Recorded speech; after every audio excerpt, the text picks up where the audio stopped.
नमस्कार मित्रांनो, ठरलं तर मग या मालिकेच्या आजच्या भागात आता अर्जुन, चैतन्य हे सगळे जण आता जेलमध्ये येतात आणि संतोषची त्यांना आता कबुली घ्यायची असते की शांताचा खून कोणी केलेला आहे, कारण संतोष मात्र आता त्याची गुन्ह्याची कबुली द्यायला तयार असतो, कारण हा खून त्याने केलेला नाही आणि हा खून त्याला प्रियाने करण्यासाठी सांगितलेला आहे. त्यामुळे तो अर्जुन, इन्स्पेक्टर आणि आता चैतन्य या सगळ्यांच्या समोर आता खरं बोलतो. अर्जुन विचारतो की सांग, शांताबाईंचा खून कोणी केलेला आहे? त्यावरती लगेच हा संतोष म्हणतो की शांताबाईंचा खून मी नाही तर प्रियाने केलेला आहे. आणि आता तो खून कसा झाला, कारण त्या दिवशी मात्र शांताबाई थोड्या वेळासाठी आपल्या घरी आली होती आणि शांताचा खून झाल्यानंतर आता प्रियाने मला करण्यासाठी काय सांगितले होते, त्या दिवशी तेथे घडलेला सर्व काही प्रकार आता अगदी डोक्याला हात लावत आणि रडत रडत मात्र संतोष सगळं काही सांगत असतो. कारण त्या दिवशी शांताचा खून झाला आणि प्रियाने मला हे सर्व माझ्या अंगावर घेण्यासाठी सांगितले, कारण गाडीत जी काही आम्ही पोत वगैरे घालून पोत्यात घालून शांताबाईंना गाडीच्या डिकीमध्ये ये टाकले. आता हे सर्व काही ऐकल्यानंतर अर्जुन म्हणतो की हे बघ, याचा तुला नक्की फायदा होईल, कारण तू प्रियाला मदत केली होती आणि आता मात्र तू सगळं काही कबूल केलं. त्याचा फायदा म्हणजे तुझी शिक्षा काहीतरी कमी होऊ शकते, तुला त्रास फार कमी होईल, म्हणजे शिक्षासुद्धा तुझी कमी होऊ शकते. त्यानंतर आता संतोष म्हणतो की हे बघा, यापुढे मात्र मला आता काही करायचं नाही. तेव्हा आता लगेच चैतन्य त्याला म्हणतो की अरे हे बघ, हे सर्व आम्हाला का सांगतो, कारण तुला जी व्यक्ती भेटायला आलेली आहे तू तिला सांगू शकतो. आता संतोष विचारतो की मला भेटण्यासाठी कोण आलेला आहे? त्यावरती लगेच आता इन्स्पेक्टर साहेब म्हणतात की हे बघा हॉस्टेबल, त्या व्यक्तीला घेऊन या. तेवढ्यात संतोषची बायको समोर येते. संतोष म्हणतो की तू मला भेटायला आली? त्यावरती आता लगेच त्याची बायको म्हणते की हो, तुम्ही कसे आहात? त्यावरती संतोष रडतच म्हणतो की खरंच मी आता ठीक आहे, माझ्या मनावरच खूप मोठं वज उतरलेलं आहे आणि तुला प्रिया मॅडमने फारसा त्रास दिलेला नाही ना? तुझी बायको रडतच म्हणते की मी सांगते काय झालं होतं आणि तेव्हा घडलेला सर्व काही प्रकार ती संतोषला सांगते. मला माहिती होतं की माझ्या ऑपरेशनसाठी स्वतःवर गुन्हा घेतलेला आहे, म्हणूनच मी हे सर्व केलेलं आहे.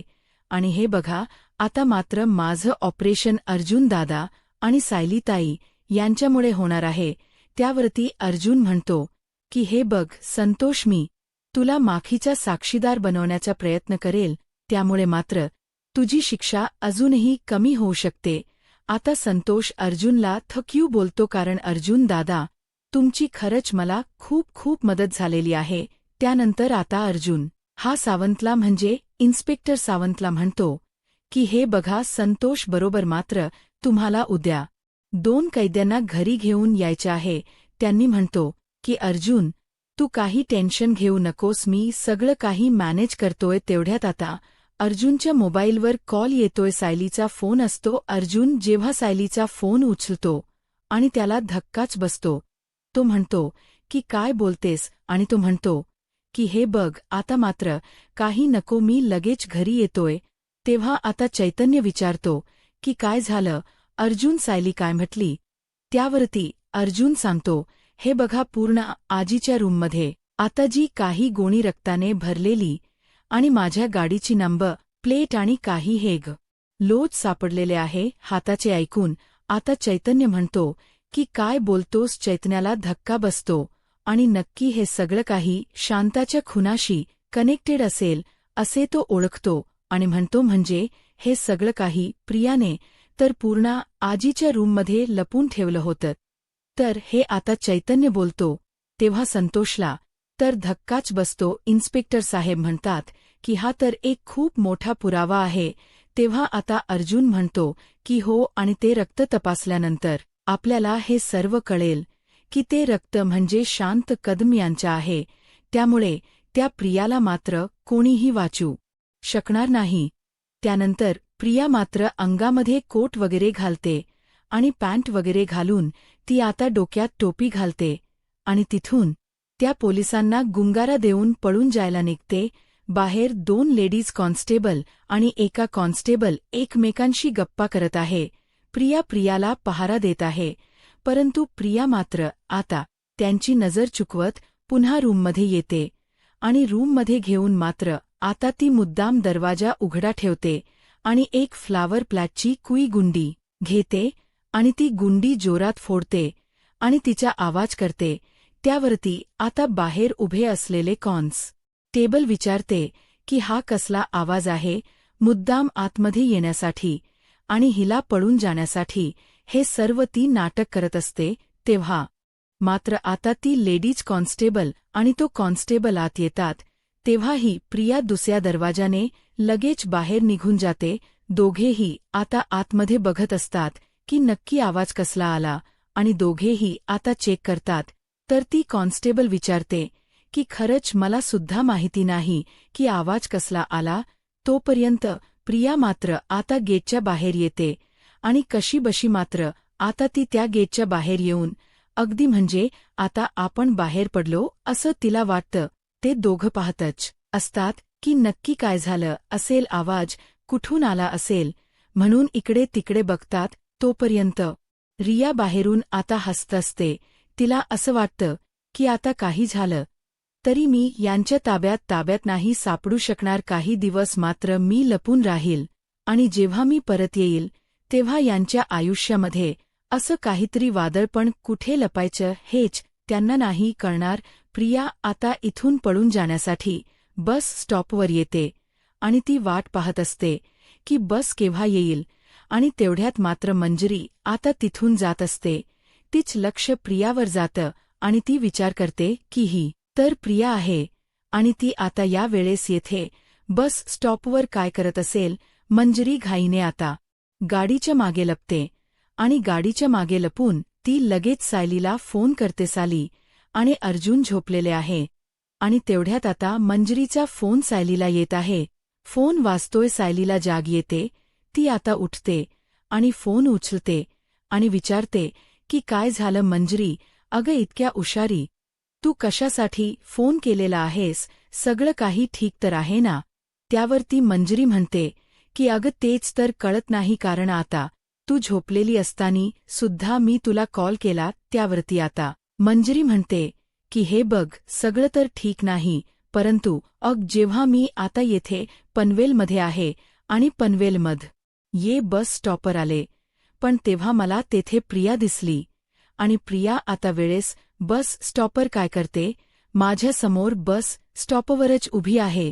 त्यासाठी मी तुला कॉल केला की तिच्या हातामध्ये बॅग वगैरे आहे. बॅग घेऊन ती उभी आहे आणि असं वाटतं की कदाचित ती बच येण्याची वाट बघत आहे. आणि हे ऐकल्यानंतर आता सायलीला फार मोठा धक्का बसतो. मंजरी पुढे म्हणते की बहुतेक तिच्या पनवेल सोडून जाण्याचा प्लॅन आहे. तर हे ऐकल्यानंतर आता सायलीला आणखीनच धक्का बसतो. सायली म्हणते की काय बोलतेस. तेवढ्यात आता सायलीच्या आवाजाने अर्जुनला जाग येते. तो उठून बसतो आणि विचारतो की काय झालं सायली. आता मंजरीला म्हणते की हे पक काही कर, परंतु त्याला तेथेच अडकून ठेव. प्रियाला जर समजले आणि तिला जर कळले तर मात्र ती तेथून लपून निघून जाऊ शकते, पण आता तिला थांबावं लागेल. मंजरी म्हणते की हे पक तू काही काळजी करून मी अंदाज ओळखला होता. नक्की तिला पळून जाण्याचा मार्ग ती शोधत आहे, तर इथे आहे आणि इतक्या सहजासहजी मात्र मी तिला इथून नाही नेसटून देणार. त्यावर ती सायली म्हणते की कदाचित मला असं वाटतं की तुला एकटीला नाही जुमानू शकणार. मी तुझ्या मदतीला कोणीतरी पाठवते. तुम्ही दोघी तिला ताबडतोब घेऊन इथे येऊ शकते. हे बघ येथे पोलीस आहे, यांना चकवा देऊन ती पळालेली आहे. तर तेव्हा आता मंजरी म्हणते की हो ना, शेवटी ती चुकीचेच रंग दाखवते. अशी बघ ना, हिची साथ देत नाही. ती बरोबर माझ्या समोर आली. आता मात्र मी काही हिला सोडत नसते. तेव्हा सायली तिला म्हणते की मंजरी तू स्वतःची काळजी घे. तेव्हा मंजरी म्हणते की अगं सायली, हे बघ, तू काही टेन्शन घेऊ नकोस, काळजी मला नाही, आता हे प्रियाला घ्यावी लागणार आहे. तर बघ, मी आता फोन ठेवते आणि लवकरच तुला भेटते. पण प्रिया सगट सायली म्हणते की ठीक आहे सायली, आणि अर्जुन लगेच यायला निघतात. त्यानंतर आता प्रिया विचार करते की बहुतेक आता इथे बस तर अजूनपर्यंत काही यायला तयार नाही, खूप उशीर होईल. त्यामुळे मी आता समोरच्या चौकात जाते. पुढच्या चौकात गेल्यानंतर मला काही कॅब वगैरे आहे ती बुक करता येईल, म्हणून ती आता आपल्या डोक्यात टोपी वगैरे घालते आणि लगेच ते पुढच्या चौकात निघून जाते. मंजरी तिच्या पाठला करत येतच असते. त्यानंतर सायली आणि अर्जुन मात्र स्टोअरमध्ये येतात. तिला बघता तर ती तेथे नसते. तेव्हा अर्जुन म्हणतो की हो, शेवटी पोलिसांचा पहारा असून सुद्धा ती इथून पळून जाऊ शकली. ती काही पण करू शकते, हे परत एकदा तिने आपल्याला दाखवून दिलेलं आहे. तर त्यावरती सायली म्हणते की हो ना, ती खूप हुशार आहे. खूप हुशारीने तिने काहीतरी करून त्या इन्स्पेक्टरांना म्हणजे पोलिसांना इथे गुंतावून ठेवलं असेल आणि नक्की ते तिथून तिने पळ काढलं असेल. तर किती काही झालं तरी मंजरी तिला पनवेल सोडून नाही जाऊन देणार. त्यावरती अर्जुन म्हणतो, परंतु तू मंजरीला हे सांगितलेलं होतं की प्रियाने तिथून पळून जाऊ नये आणि तिला एकटीला जुमानणार नाही. त्यासाठी आपण मंजरीच्या मदतीला कोणीतरी पाठवणार होतो असं तू म्हटली. मी लगेच आता सावंत इन्स्पेक्टर यांना फोन करतो आणि ते नक्की हवालदार यांना तिकडे पाठवतील. आता तो फोन काढतो आणि फोन तेथे मागे होऊन बघते तर काय मंजरी आणि रमा तिच्या पाटलावरच आहे. तेव्हा आता रमा म्हणते की प्रिया, जेथे मात्र तू सगळ्यात जास्त गुन्हे केलेले आहे तेथे तुला यावंच लागेल परत. त्यामुळे तू इथे परतच आली.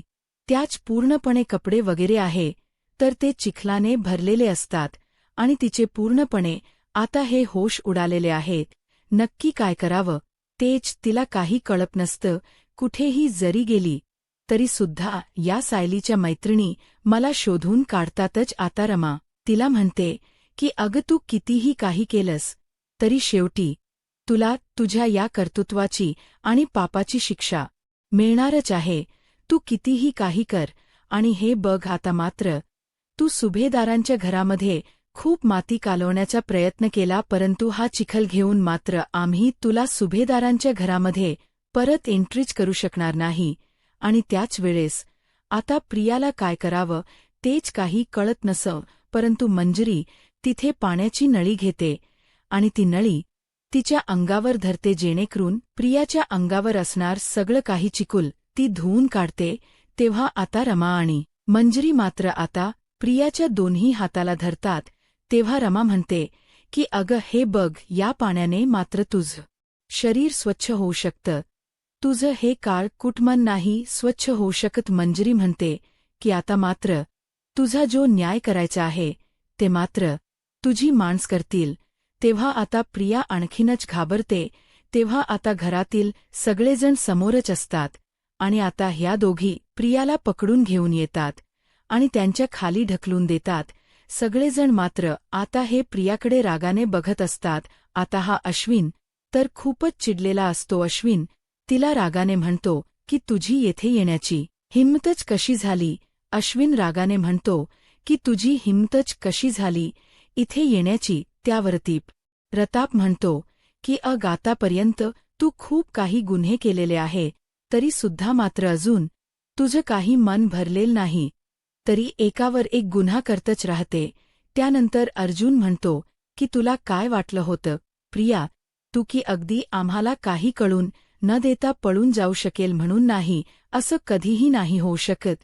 त्यावरती सायली म्हणते की अगं, हे बघ प्रिया, तू कितीही पळून जाण्याचा प्रयत्न कर, परंतु माझ्या मैत्रिणी माझ्या पाठीमागे फक्त घट्ट उभे आहेत. त्यामुळे तू कितीही पळली असती तरी सुद्धा तुला पळून जाणं शक्य नव्हतं. आता अस्मिता म्हणते की अगं, तुझं तर पोट आम्हाला छान भरलेलं दिसतं, म्हणूनच तू बहुतेक पळून गेली असावी.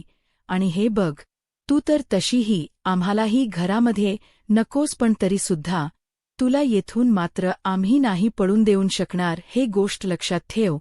त्यानंतर मात्र कल्पना म्हणते की तू तर जेलमध्ये गेली असती तर त्यापेक्षाही जास्त बरं झालं असतं. दुर्दैवाने आम्हाला इथे थांबावंच लागणार आहे. तर तेव्हा आता प्रिया खूपच जोरात ओरडते की नाही, मी मात्र जेलमध्ये नाही जाऊ शकत. रमा आता सनकणे एक कानामागे प्रियाच्या ठेवून देते. सगळे जण मात्र पाहत असतात. मंजरी सुद्धा एक सणसणगणी ठेवून देते. रागाने म्हणते की काय स्वतःच्या सासूसमोर आवाज चढून बोलायला लाज कशी वाटत नाही तुला? प्रिया, तुला माणसांची किंमत नाही, नात्यांची किंमत नाहीच. तुला आज शिक्षा मिळत आहे. आता रमा सुद्धा म्हणते की अगं प्रिया, तू इतकं पाप केलेलं आहे की तुला नरकात सुद्धा जागा मिळणार नाही. आणि इतकी पाप करून शेवटी तू अगदी इथून पळून जात होती. आता मंजरी म्हणते की अगं, तुझ्या तर पाठीशी वाईट प्रवृत्तीची माणसं असतील. सायली आणि अर्जुनच्या पाठीमागे मात्र आम्ही सगळेजणी उभे राहणार आहोत. आणि एक गोष्ट लक्षात ठेव, सायली आणि अर्जुनची कधीही हार नाही होणार. हे बघ प्रिया, तू कितीही प्रयत्न कर, कितीही काही झाले तरी तू सुद्धा तुझा कधीही विजय नाही होऊ शकत. आता हे सर्व ऐकून प्रियाच थरथर काप सुटलेला असतो. ती फक्त बघत असते. त्यानंतर अश्विन हा कॉन्स्टेबलला म्हणतो की प्लीज तुम्ही हिच्यावर नीट लक्ष ठेवा. या प्रियाला मात्र कुठेही जाऊन देऊ नका. तेव्हा सायली ही रमा आणि मंजरी या दोघींना म्हणते, या दोघींची खरंच मला खूप मदत झालेली आहे. खरंच तुम्हाला त्याबद्दल खूप खूप थँक्यू. दोघी आता हसतात. परंतु प्रिया रागाने आता ह्यांच्याकडे पाहत असते. त्यावरती रमा म्हणते की सायली थँक्यू तर आम्ही तुला म्हणायला हवं. प्रियाचा खरा चेहरा समोर आणण्यामध्ये मदत करण्यासाठी तू आम्हाला एक संधी दिली. तर मात्र आता मंजरी म्हणते की सायली आणि अर्जुन, प्रियाला मात्र अशी काही शिक्षा द्या. जगातील प्रत्येक पापी माणसाला ही शिक्षा आहे तर ती आयुष्यभर लक्षात राहील. मात्र सायली, अगदी जणीने जे केलेलं आहे तर त्याच चेंज होईल.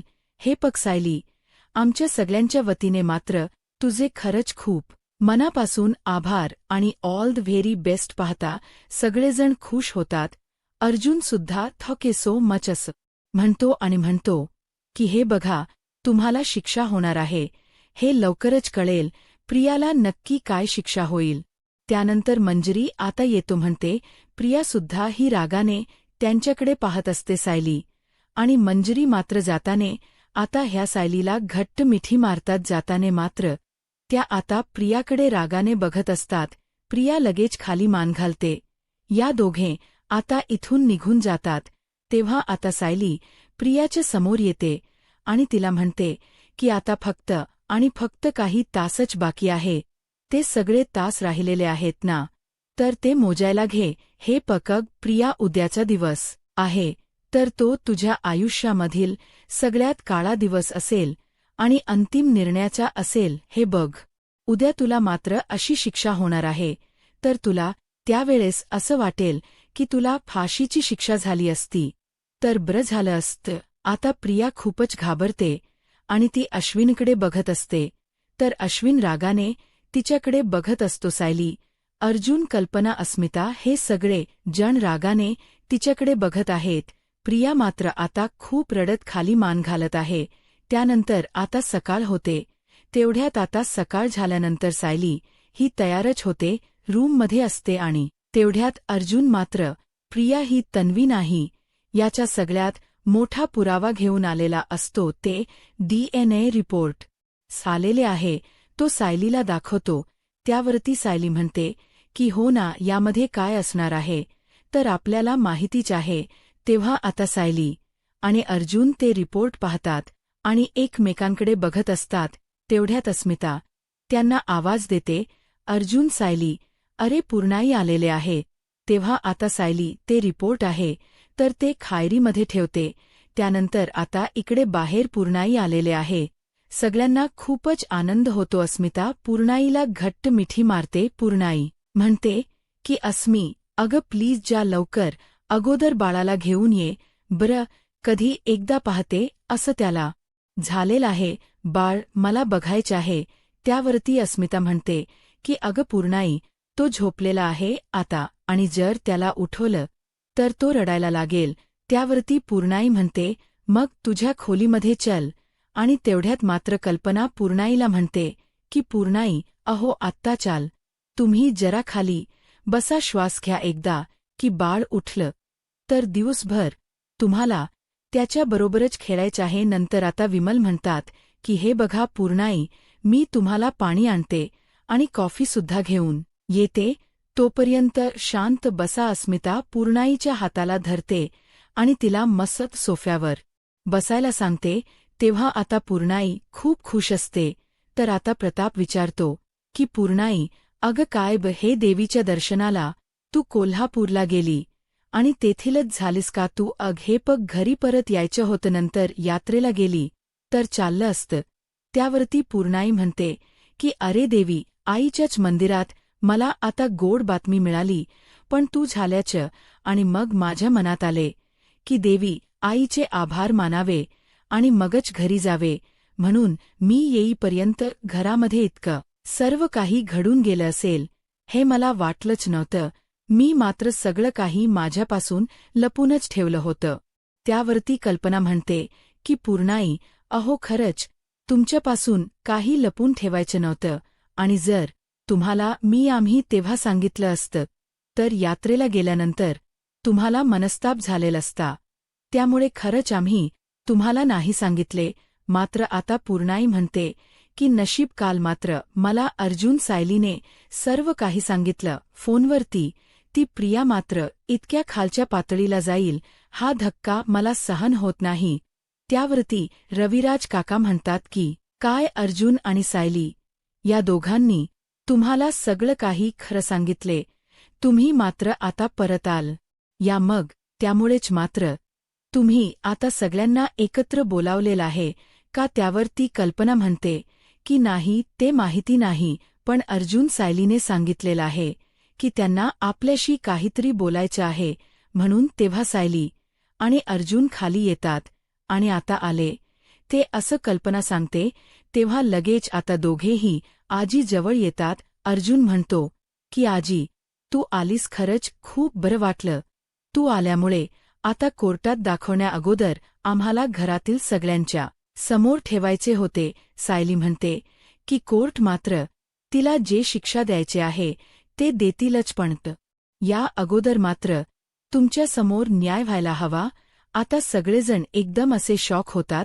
नक्की काय असेल याचा विचार करतात. तर शेवटी हा भाग येथे संपतो. काली आता म्हणत असते की प्रियाच रक्त चेक करणं इतकं सोपं नव्हतं. त्यासाठी म्हणून धुरवडीच्या दिवशी आम्ही रक्तदान शिबिराचा प्लॅन घातला. त्या दिवशी मात्र प्रियाचा ब्लड ग्रुप आहे, तर तो आमच्या हाती आलेला आहे. जो काही प्रियाचा ब्लड ग्रुप आहे तो सगळ्यांना दाखवण्यात येतो की प्रियाचा ब्लड ग्रुप आहे, तर तो ओ निगेटिव्ह नाही, बी पॉझिटिव्ह आहे. तेव्हा आता प्रिया रागाने याकडे पाहत असते. आता पुढे काय होईल हे पाहायला आत्ताच माझा महाराष्ट्र या यूट्यूब चॅनलला सबस्क्राईब करा. धन्यवाद.